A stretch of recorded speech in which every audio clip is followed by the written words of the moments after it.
Assalamualaikum warahmatullahi wabarakatuh.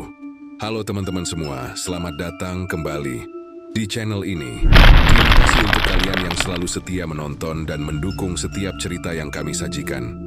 Malam ini, aku akan membawakan sebuah kisah yang begitu mencekam. Sebuah misteri tentang jalur pendakian yang seharusnya tidak pernah kami lalui. Sebuah perjalanan yang membuat kami sadar ada tempat-tempat yang tidak seharusnya dijamah manusia. Kisah ini bukan sekadar cerita biasa. Ini adalah pengalaman nyata yang kami alami sendiri. Dan hingga hari ini, aku masih bertanya-tanya, apa sebenarnya yang terjadi di sana? Kami berangkat dengan tim yang lengkap, penuh semangat dan percaya diri. Namun, saat perjalanan berakhir, kami menyadari sesuatu yang mengerikan. Kami tidak pernah kembali dalam jumlah yang sama. Apa yang sebenarnya terjadi di jalur pendakian terlarang itu? Siapa atau apa yang menunggu di sana? Pastikan kalian menonton sampai akhir, karena cerita ini akan membuat bulu kuduk kalian berdiri. Sebelum kita mulai, jangan lupa untuk like, subscribe, dan aktifkan lonceng notifikasi, agar kalian tidak ketinggalan kisah-kisah seram lainnya. Siapkan nyali kalian. Misteri ini akan segera dimulai.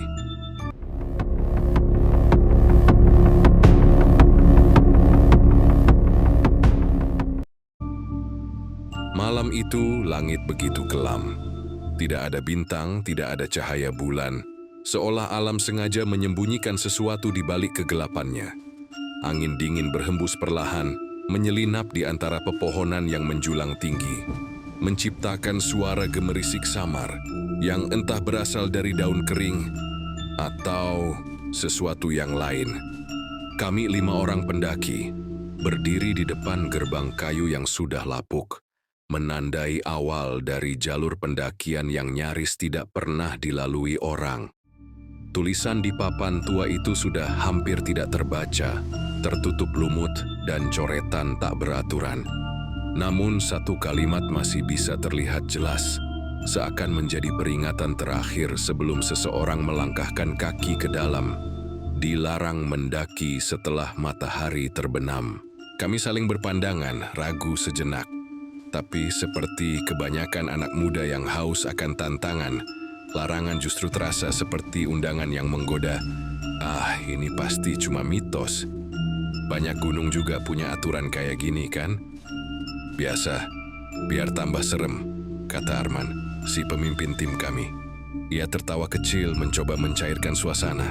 Yang lain mengangguk setuju. Hanya Dita satu-satunya perempuan dalam kelompok kami yang tampak gelisah. Aku nggak tahu, tapi firasatku nggak enak. Kayak ada yang ngelihatin kita dari tadi, bisiknya. Kami semua refleks menoleh ke sekeliling. Hutan di depan kami begitu sunyi, terlalu sunyi. Tidak ada suara jangkrik, tidak ada hewan malam yang berkeliaran. Hanya ada keheningan yang aneh, sesuatu yang seharusnya tidak terjadi di tengah alam liar. Tapi kami tetap melangkah. Langkah pertama terasa berat, seolah ada beban yang menahan kami, meminta kami untuk mundur. Tapi dengan sorotan senter yang menerangi jalan setapak yang sempit, kami terus berjalan ke dalam hutan. Semakin jauh kami melangkah, semakin terasa bahwa tempat ini berbeda. Udara terasa lebih dingin dari seharusnya. Hawa di sekeliling kami seperti menekan tubuh, membuat napas kami terasa berat. Kenapa gua ngerasa kayak ada yang ngikutin kita dari tadi? Bisik Johnny, suaranya bergetar. Kami berhenti sejenak mencoba mendengar sesuatu di balik suara angin yang mendesis di antara pepohonan. Dan saat itulah kami semua mendengarnya. Langkah kaki. Bukan langkah kami. Langkah itu datang dari belakang, berjalan pelan, mengikuti ritme kami. Aku menelan ludah, menyorotkan senter ke belakang. Tidak ada siapa-siapa. Jalan setapak yang tadi kami lalui kosong. Tapi suara itu masih terdengar. Gue nggak suka ini, kata Reno lirih. Tangannya mencengkeram tali ranselnya erat. Sudah, jangan paranoid. Mungkin cuma gema suara kita sendiri, saut Arman. Meskipun aku bisa melihat matanya bergerak gelisah. Kami melanjutkan perjalanan, tapi rasa tidak nyaman itu semakin menjadi. Pohon-pohon di sekitar kami terasa lebih rapat, lebih menekan. Udara semakin tipis, Bau tanah yang lembab bercampur dengan aroma yang sulit dijelaskan, seperti sesuatu yang lama terkubur di dalam hutan ini. Lalu, Dita tiba-tiba berhenti. "Apa itu?" bisiknya menunjuk ke depan dengan tangan gemetar. Kami mengikuti arah pandangannya dan saat senter kami menyinari jalan setapak di depan, jantungku seolah berhenti berdetak. Di sana, di tengah jalan setapak yang seharusnya kosong, berdiri sosok seseorang, diam, tak bergerak. Wajahnya tertutup bayangan, tubuhnya diselimuti kabut tipis yang entah muncul dari mana. Kami semua membeku. Napasku tercekat, dingin mulai merayap ke tulang-tulangku. Lalu perlahan, sangat perlahan, sosok itu mengangkat kepalanya. Dan saat wajahnya terlihat oleh cahaya senter kami, aku sadar kami telah membuat kesalahan besar. Sosok itu berdiri diam di tengah jalur setapak. Wajahnya samar, tertutup kabut tipis yang entah bagaimana hanya menyelubungi dirinya. Tubuhnya tampak rapuh, kurus dan membungkuk. Bajunya lusuh, seperti sudah terlalu lama berada di tempat ini. Jantungku berdegup kencang. Tidak ada yang berani bergerak, bahkan napas kami seolah tertahan. "Siapa itu?" bisik Reno dengan suara bergetar. Tidak ada yang menjawab. Kami hanya berdiri mematung menatap sosok itu dengan ketakutan yang semakin mencekik. Lalu, perlahan, sosok itu mengangkat wajahnya. Saat cahaya senter kami mengenai wajahnya, aku merasa darahku membeku. Wajah itu bukan wajah manusia. Kulitnya pucat kebiruan, matanya kosong, seakan hanya ada 2 lubang hitam tanpa kehidupan. Mulutnya sedikit terbuka seperti ingin mengatakan sesuatu, tapi tak ada suara yang keluar. Dita mulai terisak, tubuhnya gemetar hebat. "Kita harus pergi sekarang juga," katanya dengan suara nyaris tak terdengar. Arman menelan ludah, lalu berusaha tetap tenang. "Mungkin dia butuh bantuan. Kita coba deketin, siapa tahu." "Tidak," sebuah suara terdengar di kepalaku. Bukan suara salah satu dari kami, melainkan sesuatu yang lain. Dan seakan menjadi peringatan terakhir, tiba-tiba kabut di sekitar sosok itu berputar liar. Sosok itu menghilang. Aku terperanjat, mataku membelalak tak percaya. "Kemana dia pergi?" Johnny menggeleng cepat. "Gue nggak tahu, baru aja dia ada di situ." Tapi sebelum kami bisa mencari jawaban, sesuatu terjadi. Hutan yang tadi sunyi mulai bergemuruh. Angin bertiup kencang, meniup dedaunan hingga beterbangan seperti pusaran tak kasat mata. Suara-suara aneh mulai terdengar dari dalam pepohonan, bisikan, rintihan, dan tawa pelan yang membuat bulu kuduku berdiri. Dari sudut mataku, aku melihat Dita terdiam. Wajahnya pucat pasi. "Ada yang merayap di kaki gua," bisiknya. Aku langsung mengarahkan senter ke bawah, dan apa yang aku lihat membuatku mundur dengan napas terengah. Tangan, bukan 1, bukan 2, tapi puluhan tangan pucat keluar dari dalam tanah, merayap seperti hendak menarik kami masuk. Dita menjerit histeris dan segera melompat menjauh. Arman langsung menarik tangannya, berusaha membawanya ke tempat yang lebih aman. "Tinggalkan ransel kalian, kita harus lari," teriak Reno. Kami semua berlari sekuat tenaga, meninggalkan jalur setapak yang kini terasa seperti jebakan mematikan. Aku bisa merasakan sesuatu berusaha menarik kakiku, tapi aku menendang sekuat tenaga dan terus berlari. Johnny yang berada di belakang kami berteriak, "Jangan lihat ke belakang." Tapi aku tidak bisa menahan diri. Aku menoleh, dan aku langsung menyesalinya. Mereka ada di mana-mana. Sosok-sosok berwajah hampa itu berdiri di antara pepohonan, mengawasi kami dengan mata kosong.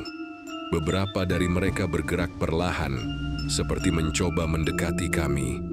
Tapi yang paling mengerikan adalah satu sosok yang ada di tengah jalur setapak. Sosok yang tadi menghilang. Kini dia tersenyum lebar. Senyum yang terlalu lebar untuk ukuran manusia. Aku hampir saja berteriak, tapi Arman menarik lenganku. "Jangan lihat, terus lari." Aku memejamkan mata dan berlari sekuat tenaga, mengikuti suara langkah teman-temanku. Napasku tersengal, dadaku terasa sesak, dan kakiku hampir menyerah. Lalu, tiba-tiba, semuanya hening. Aku berhenti, terengah-engah, mencoba memahami apa yang baru saja terjadi. Kami kini berada di sebuah tanah lapang kecil di tengah hutan. Udara di sekeliling kami terasa lebih ringan. Tidak ada suara aneh, tidak ada sosok mengerikan. Apakah kita sudah keluar dari jalurnya?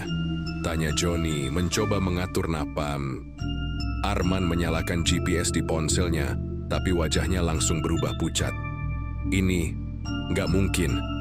Aku mendekat. Layar GPS menunjukkan bahwa kami masih berada di jalur yang sama, meskipun kami merasa sudah berlari jauh. Dita mulai menangis, wajahnya penuh ketakutan. Kita nggak bisa keluar dari sini. Dan saat itulah kami menyadari satu hal yang lebih mengerikan. Kami berenam saat berangkat, tapi kini hanya berlima. Reno, tanyaku dengan suara gemetar. Kami semua saling berpandangan, lalu memeriksa sekitar. Tidak ada Reno. Dia lari bareng kita, gua yakin, kata Johnny. Suaranya mulai panik, tapi Reno tidak ada. Hanya ada hutan yang sunyi dan bisikan samar yang kembali terdengar di telingaku. Kalian tidak akan pernah kembali. Lengkap. Angin malam bertiup perlahan, membawa hawa dingin yang menusuk tulang. Kami berdiri di tanah lapang kecil, terengah-engah, berusaha memahami apa yang baru saja terjadi. Reno hilang. Kami berenam saat mendaki. Tapi sekarang, hanya ada 5 orang di sini. Arman masih terpaku menatap layar GPS yang menunjukkan bahwa kami masih berada di jalur yang sama.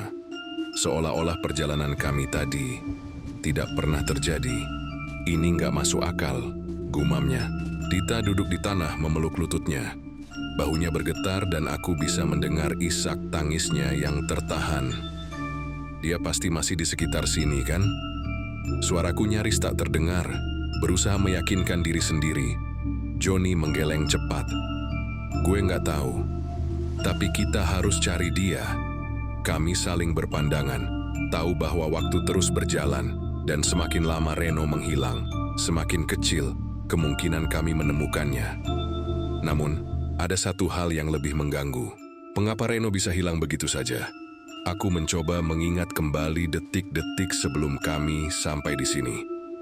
Kami semua berlari. Aku yakin mendengar langkah Reno di belakangku. Lalu, tiba-tiba semuanya hening. Seakan hutan ini telah menelannya bulat-bulat, Arman akhirnya mengambil keputusan. Kita cari dia, tapi jangan berpencar. Apapun yang terjadi, jangan terpisah. Kami semua mengangguk, lalu menyalakan senter masing-masing. Langkah kami terasa berat saat kembali menyusuri jalur yang baru saja kami tinggalkan. Tapi kali ini, ada yang berbeda. Jalur setapak itu berubah. Dedaunan kering yang tadi berserakan kini menghilang, seolah jalur itu baru saja dibersihkan. Pohon-pohon yang harusnya berada di sebelah kiri kini ada di sebelah kanan. Ini, bisik Dita. Ini bukan jalur yang tadi. Jantungku mulai berdegup kencang. Aku menoleh ke belakang ingin memastikan bahwa kami masih bisa melihat tanah lapang tadi. Tapi yang kulihat justru membuatku mundur selangkah. Tanah lapang itu tidak ada lagi. Di belakang kami kini hanya ada hutan yang rapat dan gelap. Gimana bisa? Arman melangkah mundur. Matanya membelalak ngeri. Johnny mengarahkan senter ke tanah, mencoba mencari jejak langkah kami. Dan di sanalah kami melihatnya. Jejak kaki, bukan jejak kami. Jejak kaki itu lebih kecil, lebih tipis. Bentuknya tidak seperti sepatu atau sandal gunung. Lebih menyerupai telapak kaki telanjang yang kurus dan panjang, seakan milik seseorang yang telah berjalan terlalu lama tanpa alas. Jejak itu tidak hanya satu, ada banyak, dan semuanya mengarah ke satu tempat, sebuah jalan kecil di antara 2 pohon tua, yang seharusnya tidak ada di jalur ini. Kami semua menelan ludah. Tidak ada yang berbicara, tapi aku tahu kami semua merasakan hal yang sama. Jalan itu seakan menunggu kami. Jangan masuk, bisik Dita. Jangan ke sana. Tapi sebelum kami bisa mengambil keputusan, suara itu terdengar.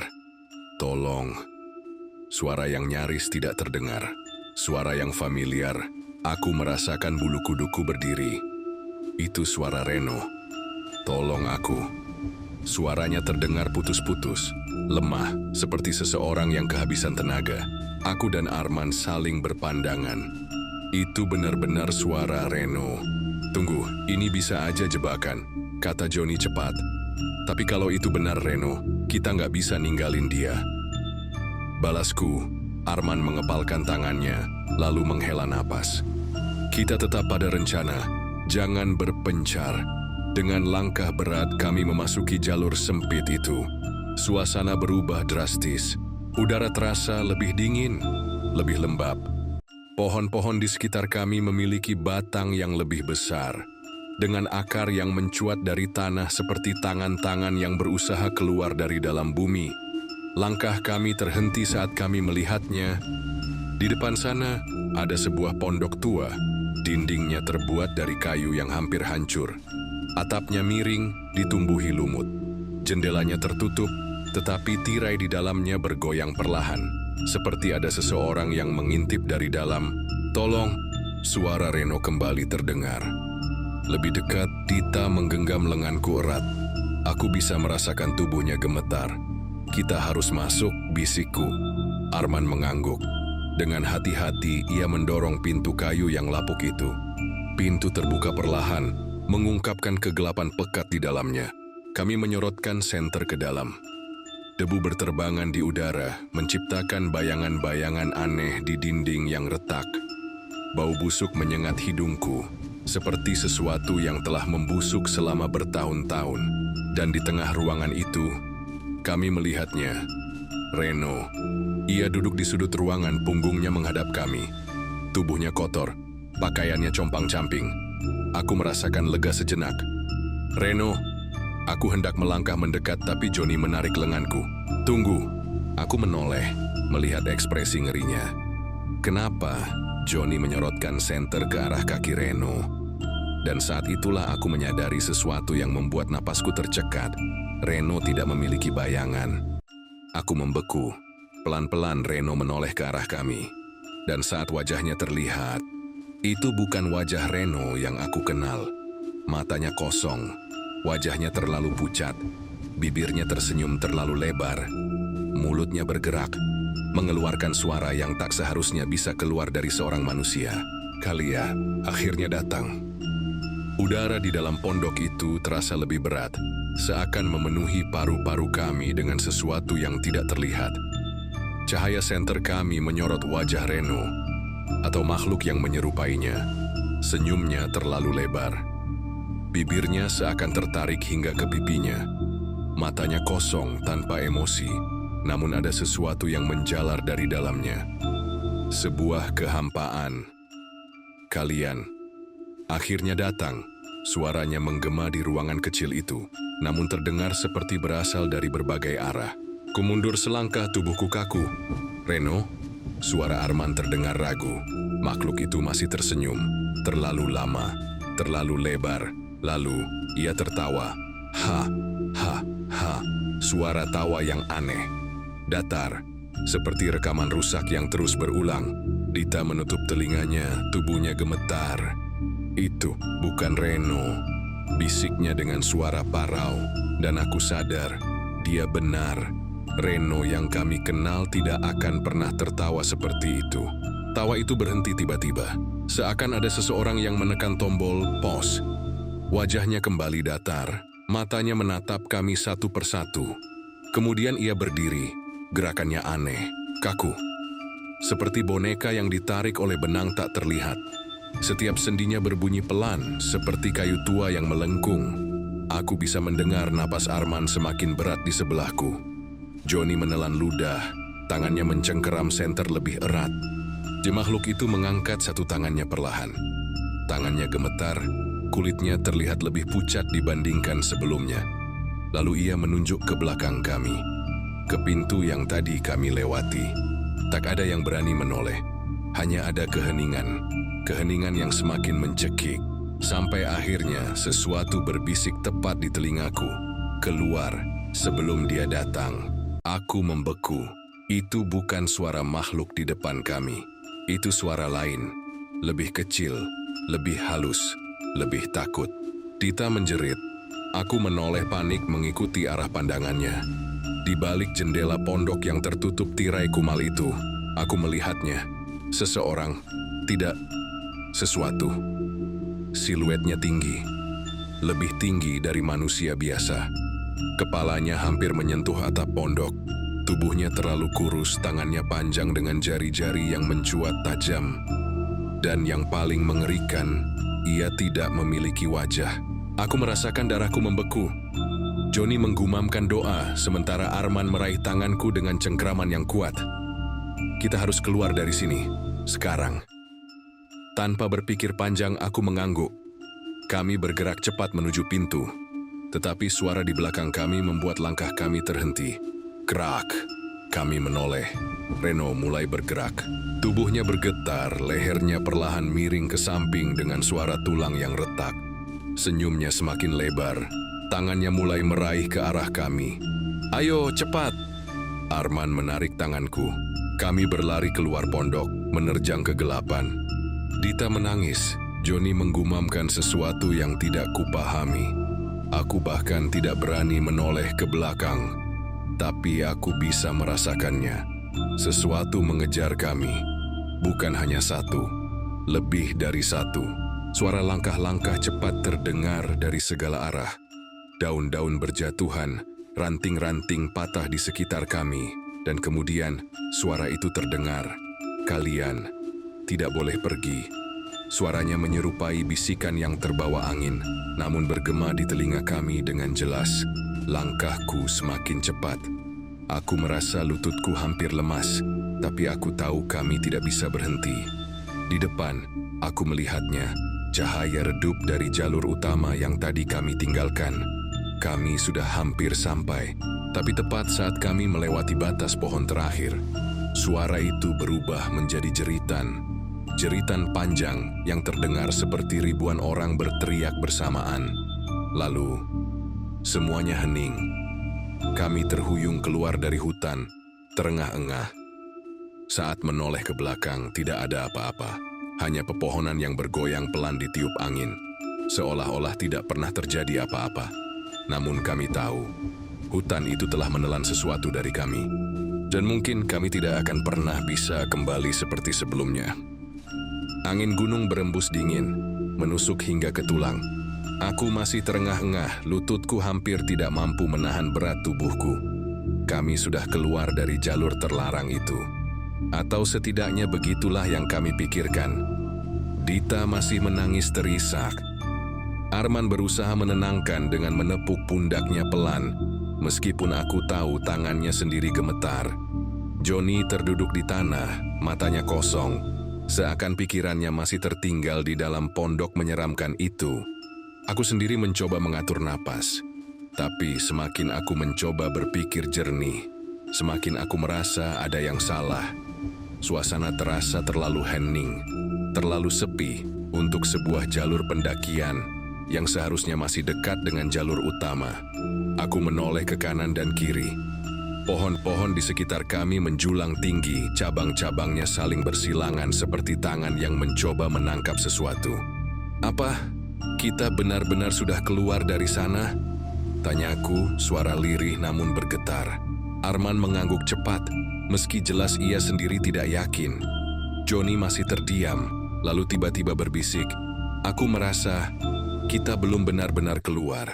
Dita mendongak, matanya merah dan basah. Maksudmu? Johnny mengangkat satu jari, menunjuk ke belakang kami, ke arah jalur yang baru saja kami lewati. Perlahan, aku menoleh. Dan saat itu juga dadaku terasa sesak. Di antara pepohonan yang gelap, aku melihatnya, bayangan tinggi. Diam, berdiri di balik batang pohon.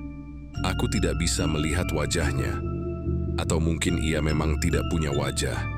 Bayangan itu tidak bergerak, tapi aku bisa merasakan tatapannya menusuk ke dalam tubuhku. Ada sesuatu di sana, bisikku tanpa mengalihkan pandangan. Dita menggigit bibirnya. Jangan lihat, jangan perhatikan mereka. Aku tersentak.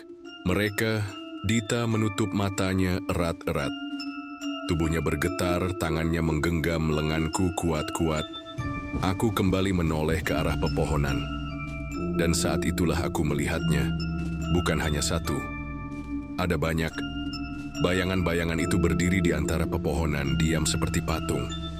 Mereka tidak bergerak, tidak bersuara, hanya mengawasi.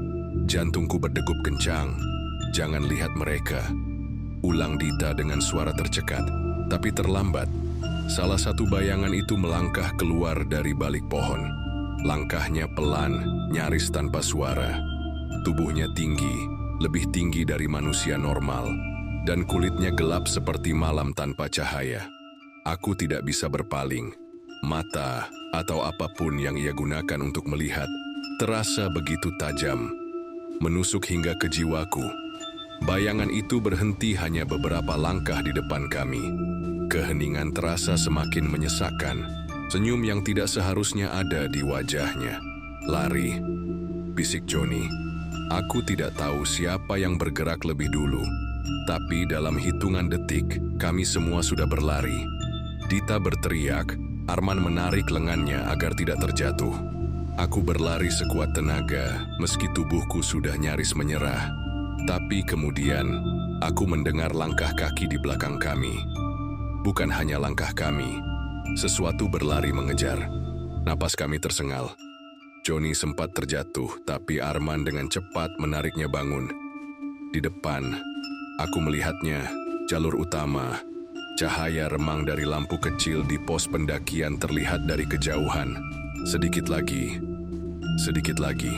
dan kami akan keluar dari sini. Tapi, tiba-tiba aku tersandung. Aku jatuh keras ke tanah, dadaku menghantam akar pohon besar. Napasku seketika hilang. Reza, Arman berbalik, mencoba membantuku bangun. Reza, Arman berbalik, mencoba membantuku bangun. Tapi sebelum ia bisa mendekat, aku merasakannya, sesuatu menarik kakiku. Aku menoleh, dan aku melihatnya. Tangan, panjang, kurus, dengan jari-jari yang mencengkram kakiku erat. Aku menjerit dan menendang sekuat tenaga. Tangan itu semakin kuat mencengkram, menarikku ke dalam bayangan pepohonan. Ku mencoba berpegangan pada akar pohon, tapi semakin aku berusaha, semakin aku terseret ke dalam kegelapan. Reza! Arman berusaha menarik tanganku. Aku menjerit sekuat tenaga. Jangan lepaskan! Johnny dan Dita ikut menarik tubuhku, mencoba melawannya. Sementara itu, makhluk di dalam kegelapan tertawa. Suara itu bukan suara manusia, lebih mirip suara angin yang berbisik, bercampur dengan sesuatu yang menyeramkan. Aku merasa kakiku semakin tertarik.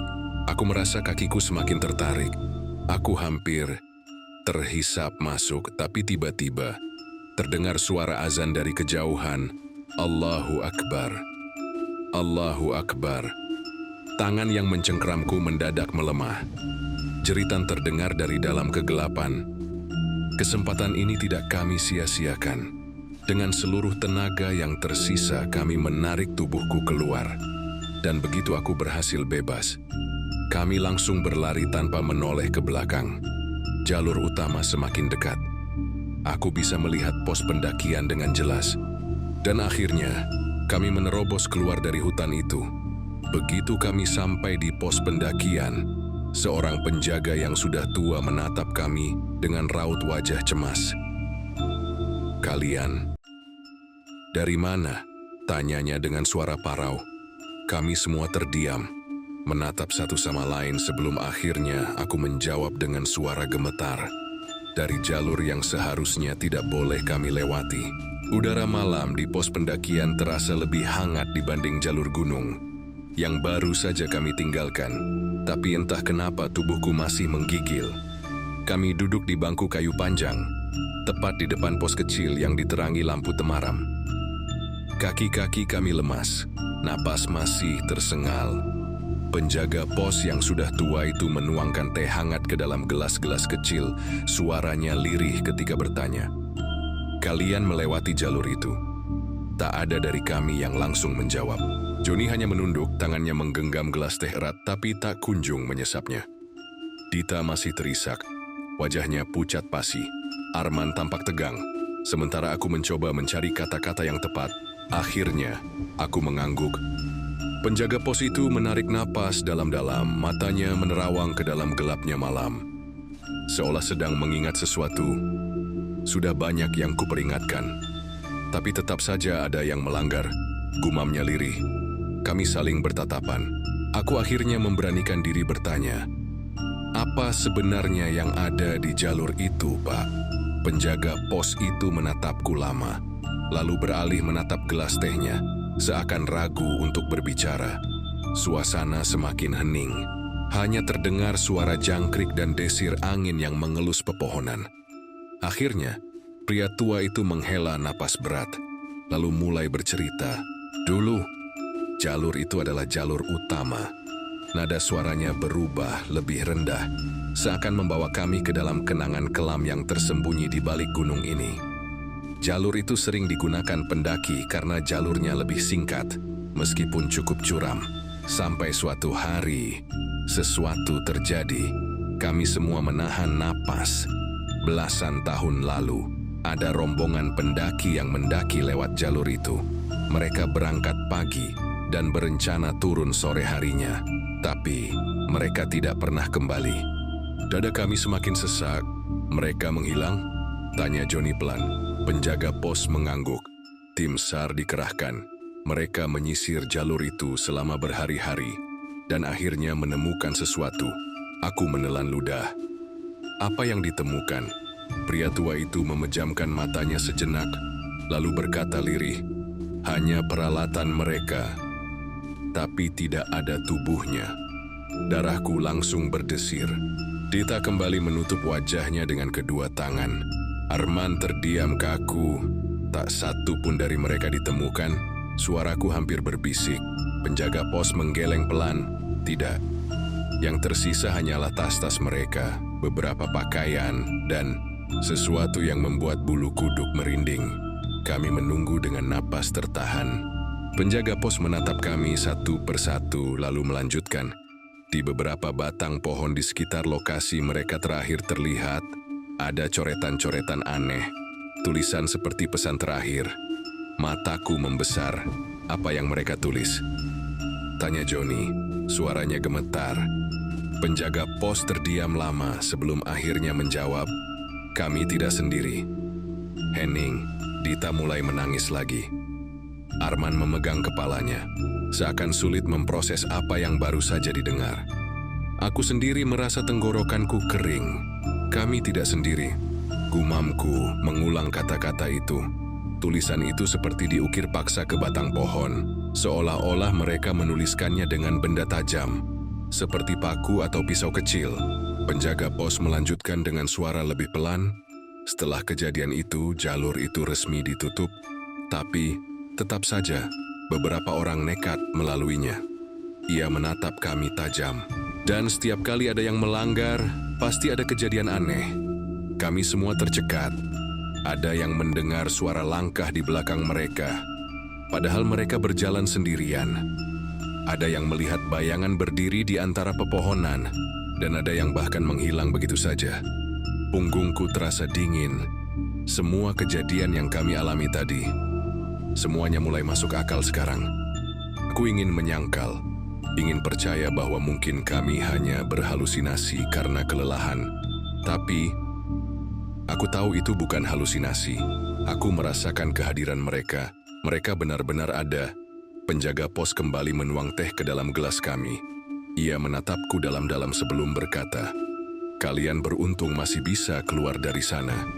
Dada kami semakin sesak. Aku menelan ludah, lalu bertanya, lalu orang-orang yang menghilang, apakah mereka pernah ditemukan? Penjaga pos tidak langsung menjawab, tapi sorot matanya sudah memberi kami jawaban. Tidak, mereka tidak pernah kembali. Malam semakin larut, tapi tidak ada satupun dari kami yang berani tidur. Kami hanya duduk diam, terjebak dalam ketakutan dan pikiran masing-masing. Angin kembali berhembus pelan. Dari jauh samar-samar terdengar suara desir dedaunan yang bergesekan. Aku menghela napas panjang, lalu menoleh ke belakang, ke arah jalur yang baru saja kami tinggalkan. Dan di sanalah aku melihatnya. Di antara pepohonan, ada sesuatu yang berdiri diam, mengawasi. Jantungku nyaris berhenti. Bayangan itu masih ada. Mereka masih di sana. Dan saat aku berkedip, mereka semakin dekat. Udara di sekitar pos pendakian terasa lebih dingin dari sebelumnya. Tapi bukan dingin biasa. Ini adalah hawa yang menusuk hingga ke tulang. Aku masih terpaku menatap ke arah hutan yang gelap. Mataku masih mencoba menangkap bayangan yang tadi kulihat. Apakah itu benar-benar ada, atau hanya bayangan yang diciptakan oleh pikiranku sendiri? Aku ingin percaya bahwa aku hanya kelelahan, bahwa pikiranku sedang mempermainkanku. Tapi di dalam hatiku, aku tahu betul, aku tidak salah lihat. Johnny tiba-tiba menggenggam lenganku erat. Tangannya dingin, gemetar. Kau melihatnya juga kan? Bisiknya nyaris tanpa suara. Aku menelan ludah, perlahan aku mengangguk. Mata Johnny membesar. Ia menarik napas pendek, lalu menoleh ke arah Arman dan Dita, yang masih duduk di dekat penjaga pos. Mereka tampak lelah, tapi sorot mata mereka tidak bisa menyembunyikan ketakutan. Aku harus memastikan. Dengan hati-hati, aku melangkah mundur mendekati penjaga pos. Aku tidak berani menoleh lagi ke hutan. Pak, suaraku pelan. Penjaga pos itu menoleh dengan tatapan kosong, seolah sudah tahu apa yang ingin kutanyakan. Ku ragu sejenak sebelum akhirnya berkata, "Di sana, di hutan, saya melihat sesuatu." Hening. Johnny menatapku penuh kecemasan, sementara Dita langsung menutup wajahnya dengan kedua tangan. Penjaga pos tidak langsung menjawab. Ia hanya menghela napas panjang sebelum akhirnya berkata dengan suara parau, "Kalian seharusnya tidak menoleh ke belakang." Darahku langsung berdesir, jantungku berdegup kencang. Ku melirik Johnny dan aku tahu kami memikirkan hal yang sama. Apa maksudnya? Jangan menoleh ke belakang. Kata-kata itu terus berputar di kepalaku. Aku ingin bertanya lebih jauh, ingin memahami apa yang sedang terjadi. Tapi sebelum aku sempat berbicara, terdengar suara aneh dari arah hutan. Suaranya seperti dahan yang patah, tapi ada sesuatu yang janggal. Aku merasakan bulu kudukku meremang, dan saat itulah aku sadar. Suara itu semakin dekat. Johnny menggenggam lenganku lebih erat. Arman berdiri perlahan, wajahnya penuh ketegangan. Dita mulai menangis lagi. Aku menoleh ke penjaga pos, berharap ia mengatakan sesuatu yang bisa membuat kami lebih tenang. Tapi pria tua itu hanya diam, tangannya mengepal di atas meja. "Pak, suara itu." Suaraku bergetar. Penjaga pos menarik napas panjang, lalu mengucapkan sesuatu yang membuat darah kami semakin membeku. "Mereka tahu kalian melihatnya." Kepanikan mulai merayap. Aku tidak bisa berpikir jernih lagi. Jantungku berdegup lebih cepat dari sebelumnya. Aku ingin berlari, ingin pergi sejauh mungkin dari tempat ini. Tapi aku tahu, itu bukan ide yang bagus. Johnny mengguncang bahuku. "Kita harus pergi sekarang juga. Aku tidak mau berada di sini lebih lama." Dita semakin menangis. Arman terlihat ingin mengatakan sesuatu, tapi sebelum ada yang bisa mengambil keputusan, suara itu terdengar lagi. Lebih dekat, lebih keras. Dari dalam hutan, samar-samar terdengar sesuatu menyeret di atas tanah. Seperti langkah kaki, tapi bukan langkah kaki manusia. Sesuatunya besar, dan saat aku menatap ke dalam kegelapan, aku bisa melihatnya. Sosok itu tinggi, kurus. Matanya merah membara dan dia melihat ke arah kami. Aku ingin berteriak, tapi suaraku tertahan di tenggorokan. Aku ingin berlari, tapi kakiku terasa membeku. Lalu penjaga pos itu berbicara dengan suara tegas. "Jangan ada yang bergerak." Hening, hanya suara angin yang berdesir di antara pepohonan. Kami semua terdiam, bahkan Dita menahan tangisnya. Aku bisa mendengar detak jantungku sendiri. Sosok itu masih berdiri di sana, menatap kami tanpa berkedip. Aku tidak tahu berapa lama kami dalam posisi itu, tapi rasanya seperti selamanya. Lalu, sosok itu mulai melangkah. 1 langkah, 2 langkah, mendekat ke arah kami. Mendekat ke arah kami. Aku benar-benar tidak bisa bernapas sekarang.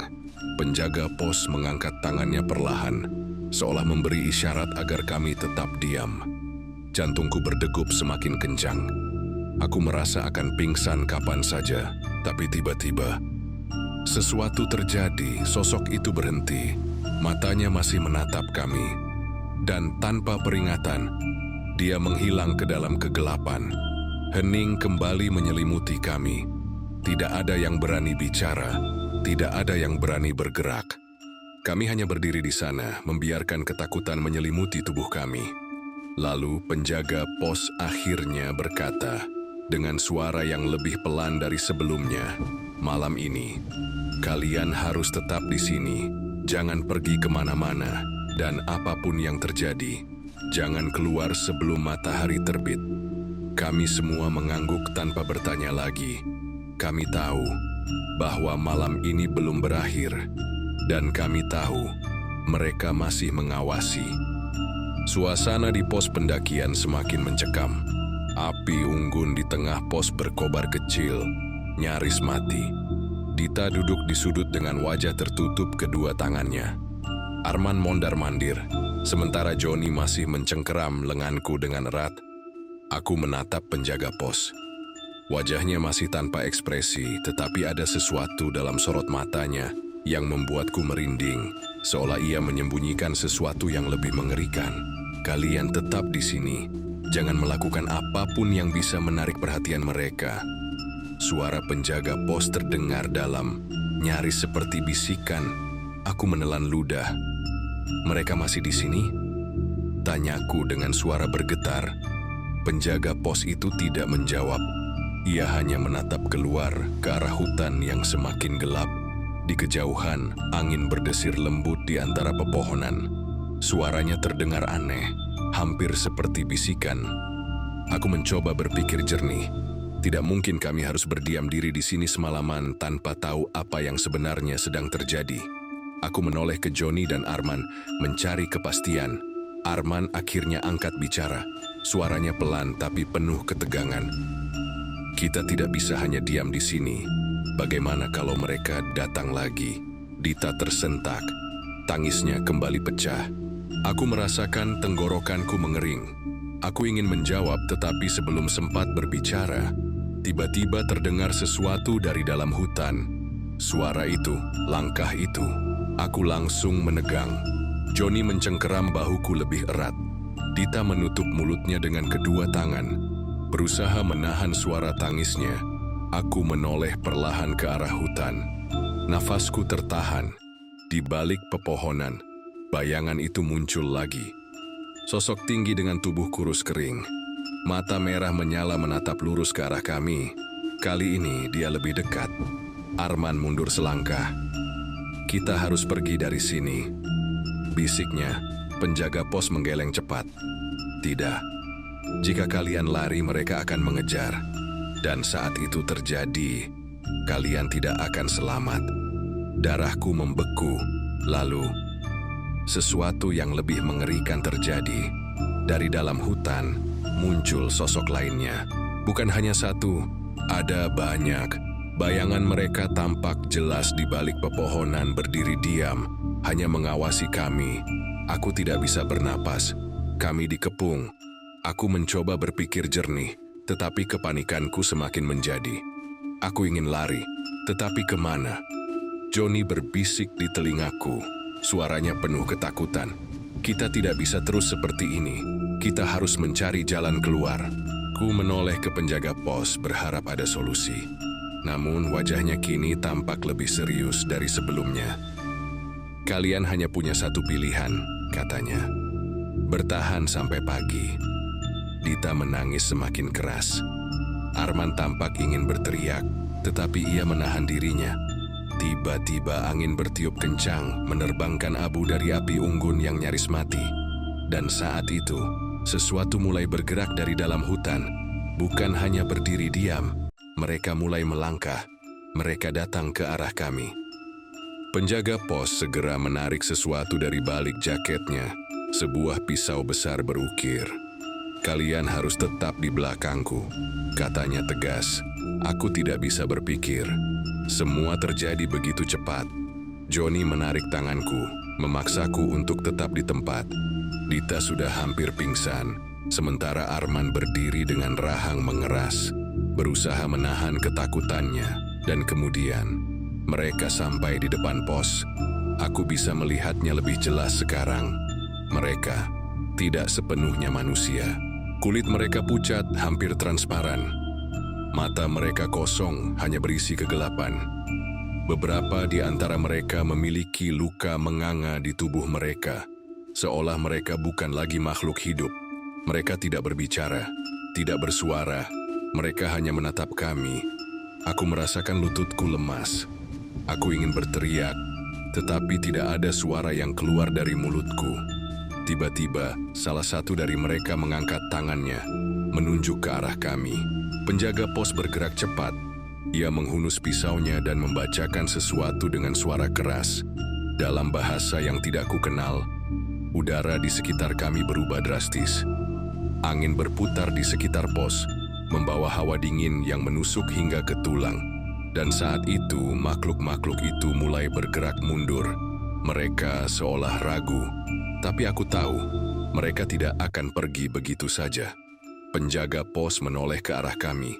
Suaranya tegas dan tidak bisa dibantah. "Masuk ke dalam! Sekarang!" Tanpa pikir panjang, kami semua berlari ke dalam pondok kecil di belakang pos. Aku mendengar suara pintu kayu berderak saat penjaga pos menutupnya dengan paksa. Hening. Kami semua terdiam. Hanya bisa mendengar napas kami sendiri yang memburu. Aku menoleh ke penjaga pos menunggu jawaban. Dia menghela napas panjang sebelum akhirnya berkata, "Malam ini masih panjang. Kita belum sepenuhnya aman." Ku merasakan tubuhku gemetar. Dari luar terdengar suara langkah kaki yang menyeret di atas tanah. Mereka belum pergi. Mereka masih ada di luar. Dan aku tahu, ini belum berakhir. Hening di dalam pondok kecil itu. Kami berempat duduk diam. Hanya suara napas kami yang terdengar. Jantungku berdegup begitu keras, seakan hendak meledak di dalam dada. Di luar, angin masih berhembus kencang, membawa suara-suara aneh yang semakin membuat bulu kuduku meremang. Penjaga pos masih berdiri di dekat pintu, menggenggam pisau besar berukir yang sebelumnya ia gunakan. Sorot matanya tajam, waspada terhadap sesuatu yang kami tidak bisa lihat. Aku menarik napas dalam-dalam, mencoba menenangkan diri. "Apa mereka masih ada di luar?" Tanyaku dengan suara nyaris berbisik. Penjaga pos menoleh padaku sejenak, lalu mengangguk pelan. "Mereka masih mengawasi," katanya. "Tapi mereka tidak akan bisa masuk, setidaknya untuk sekarang." Aku menelan ludah. "Setidaknya untuk sekarang." Johnny yang sejak tadi diam akhirnya angkat bicara. "Lalu, sampai kapan kita harus bertahan di sini?" Penjaga pos tidak langsung menjawab. Ia melirik keluar jendela kecil di sudut ruangan, lalu kembali menatap kami sampai fajar. Suara Dita bergetar saat ia bertanya. Dan kalau fajar tidak datang? Ruangan kembali sunyi. Aku bisa melihat Arman mengepalkan tangannya erat-erat. Ia jelas-jelas tidak suka dengan jawaban itu. Tapi ia juga tahu bahwa kami tidak punya pilihan lain. Di luar suara langkah kaki kembali terdengar, lebih dekat dari sebelumnya. Aku bisa mendengar suara tanah bergeser, seolah sesuatu sedang menyeret kakinya di atas tanah yang basah. Lalu terdengar suara ketukan, tok, tok, tok. Aku langsung menegang. Johnny mencengkeram lenganku dengan kuat, sementara Dita menutup mulutnya, berusaha menahan isak tangisnya. Arman berdiri dari tempat duduknya, wajahnya penuh ketakutan bercampur kemarahan. Penjaga pos memberi isyarat agar kami tetap diam, tapi suara itu kembali terdengar. Tok, tok, tok. Aku mencoba meyakinkan diri bahwa itu hanya angin, bahwa itu hanya ranting yang terbawa angin dan menghantam dinding pondok. Tapi dalam hati, aku tahu itu bukan. Karena kali ini, suara itu diikuti oleh suara lain, sebuah bisikan. Bukalah pintunya. Darahku membeku. Bisikan itu datang dari balik pintu kayu. Suaranya berat, dalam, dan bergetar, seolah berasal dari sesuatu yang bukan manusia. Dita mulai menangis terisak. Aku ingin memeluknya, ingin menenangkannya, tetapi aku sendiri tidak bisa menggerakkan tubuhku. Lalu, sesuatu terjadi. Pintu pondok tiba-tiba bergetar keras. Kami semua tersentak. Dita berteriak. Arman segera meraih sepotong kayu di lantai, bersiap untuk bertahan. Joni semakin erat mencengkram lenganku. Penjaga pos tidak gentar. Ia berdiri tegap, mengangkat pisaunya, dan mulai membacakan sesuatu dalam bahasa yang aku tidak mengerti. Suara gedoran itu semakin keras. Brak! Brak! Brak! Tiba-tiba, suara itu berhenti. Kami semua menahan napas. Lalu, tok tok tok, aku merasa ingin menangis. Ini tidak nyata, ini tidak mungkin terjadi. Lalu, pintu pondok perlahan mulai terbuka. Keputusan terakhir, penjaga pos bergerak cepat. Dengan satu gerakan ia menghunus pisaunya dan menancapkannya ke lantai kayu. Cahaya putih terang tiba-tiba meledak di seluruh ruangan. Aku menutup mataku sejenak karena silau. Saat kubuka kembali, sesuatu yang mengerikan terjadi. Di luar pondok, aku melihat makhluk-makhluk itu menghilang satu persatu, terseret ke dalam kegelapan. Mereka menjerit tanpa suara. Tubuh mereka memudar seperti abu yang terbakar angin. Aku tidak tahu apa yang baru saja terjadi. Tapi satu hal yang jelas, kami masih hidup. Arman jatuh terduduk. Dita menangis dalam diam. Joni hanya bisa menatap kosong ke depan. Penjaga pos menarik napas dalam-dalam. Mereka pergi. Untuk sekarang, ku tidak bisa berkata-kata. Yang bisa kulakukan hanyalah berdoa dalam hati. Kami menunggu beberapa saat, hingga akhirnya fajar mulai menyingsing di ufuk timur. Saat cahaya matahari masuk ke dalam pondok, aku merasakan sesuatu yang belum pernah kurasakan sejak malam tadi. Kelegaan, kami selamat. Tapi sesuatu masih mengganggu pikiranku. Aku menoleh ke penjaga pos. Apa? Mereka akan kembali. Kami turun dari gunung itu pagi harinya. Tidak ada yang berbicara sepanjang perjalanan. Semua masih terlalu terguncang dengan apa yang terjadi. Saat sampai di bawah, aku menoleh ke arah jalur pendakian yang baru saja kami lalui. Di antara pepohonan, di dalam bayangan gelap, aku bersumpah melihat sesuatu. Sepasang mata merah menyala. Aku berkedip, dan itu menghilang. Aku tidak tahu apakah itu hanya imajinasiku. Tapi satu hal yang pasti, aku tidak akan pernah kembali ke gunung ini. Dan untuk kalian semua yang menonton kisah ini, jangan pernah naik gunung ini setelah tengah malam.